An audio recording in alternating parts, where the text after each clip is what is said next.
नमस्कार, मी अजित पालव पुन्हा एकदा आजच्या व्हिडिओमध्ये माझ्या तमाम माता भगिनींचं स्वागत। तर पुढील महिन्यापासून म्हणजे डिसेंबर महिन्यापासून स्थानिक स्वराज्य संस्थेच्या निवडणुका होणार आहेत। त्यामुळे या निवडणुका सुरू होण्या अगोदर तुम्हाला नोव्हेंबर महिन्याचा हप्ता मिळणार की नाही याबद्दल आपण या व्हिडिओमध्ये जाणून घेणार आहोत। तर व्हिडिओ शेवटपर्यंत पहा। चॅनलवर नवीन असाल तर आपल्या चॅनलला सबस्क्राइब करून घ्या, बेल आयकॉन प्रेस करा आणि व्हिडिओला लाईक करायला मात्र विसरू नका। मुंबई मुख्यमंत्री माझी लाडकी बहीण योजनेच्या ई-केवायसी साठी राज्य सरकारकडून डिसेंबर पर्यंत मुदतवाढ देण्यात आली आहे, परंतु पात्र लाभार्थी महिला आता नोव्हेंबर महिन्याच्या हप्त्याची प्रतीक्षा करत आहेत।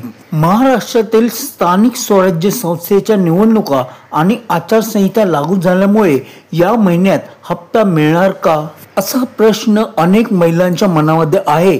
या प्रश्नाचं उत्तर आता समोर आलं आहे, ते काय आहे पुढे पाहूयात। आता येथे पहा, आचारसंहिता लागू, स्थानिक स्वराज्य संस्थेच्या निवडणुका असूनही लाडकी बहीण योजनेअंतर्गत पात्र महिलांच्या खात्यामध्ये पैसे जमा होणार असल्याची प्राथमिक माहिती मिळत आहे। नगर परिषद आणि नगर पंचायत निवडणुकीसाठी 2 डिसेंबरला मतदान होणार असून 3 डिसेंबर रोजी मतदान होणार आहे। मात्र त्यापूर्वीच महिलांना 1,500 रुपये मिळण्याबाबत घोषणा होण्याची शक्यता आहे। तर येथे पुढे पहा, नोव्हेंबर महिना सुरू होऊन आता 19 दिवस उलटून गेले तरी अद्याप नोव्हेंबर महिन्याच्या हप्त्याबाबत कोणतीही अधिकृत माहिती समोर आलेली नाही। तर सध्या राज्यात स्थानिक स्वराज्य संस्थेच्या निवडणुकीचे पडघम वाजले असून आचारसंहितेच्या काळामध्ये महिलांच्या खात्यामध्ये पैसे येणार की नाही असा प्रश्न उपस्थित केला जात आहे,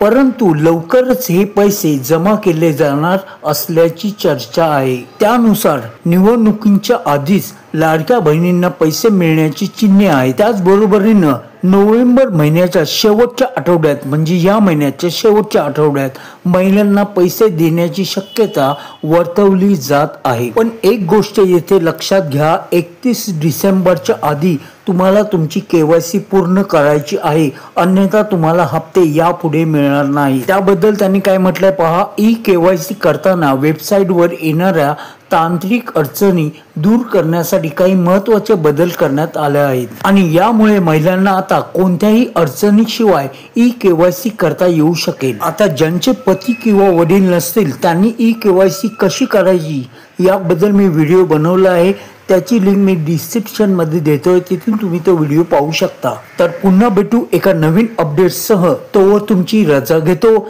जय हिंद, जय महाराष्ट्र।